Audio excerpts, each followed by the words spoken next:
नमस्ते दोस्तों। अगर आपको ये कहानी पसंद आई हो तो एक प्यारा सा लाइक जरूर करें और चैनल को सब्सक्राइब करना बिल्कुल न भूलें। नीलिमा और उसकी मम्मी आपस में बातें कर रहे थे।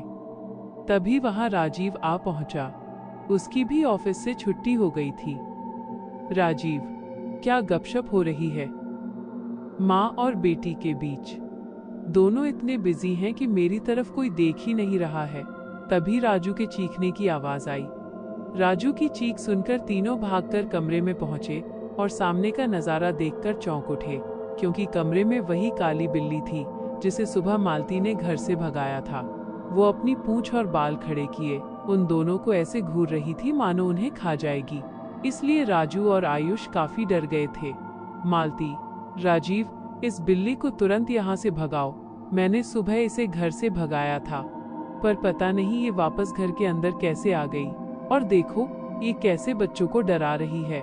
राजीव एक डंडा ले आया और उससे उस बिल्ली को भगाने की कोशिश करने लगा।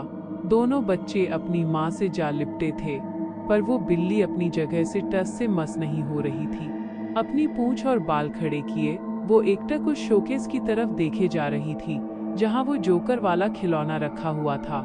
असल में वो बच्चों के ऊपर गुस्सा नहीं दिखा रही थी, बल्कि उस खिलौने को देखकर नाराज लग रही थी।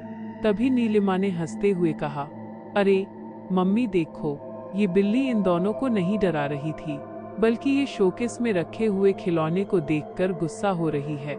मानो वे खिलौने न होकर उसके कोई दुश्मन हो और ये दोनों डरपोक फालतू में चिल्लाने लगे। राजीव ने आखिरकार डंडे से उस बिल्ली को बाहर भगाया। आयुष अपने जोकर दोस्त को देखकर मुस्कुरा रहा था, जबकि जोकर के चेहरे पर भी एक कुटिल मुस्कान खिल उठी थी। तीनों बच्चे अपने कमरे में सो रहे थे। रात के करीब 3 बजे अचानक से आयुष को ऐसा लगा जैसे कि कोई उसके सीने पर बैठा हुआ है। उसने जैसे ही अपनी आंखें खोली, वही जोकर उसके सीने पर बैठा हुआ था और मुस्कुरा रहा था। आयुष ने धीरे से कहा, आयुष, तुम इतनी रात को यहाँ क्या कर रहे हो? क्या तुम्हें नींद नहीं आ रही?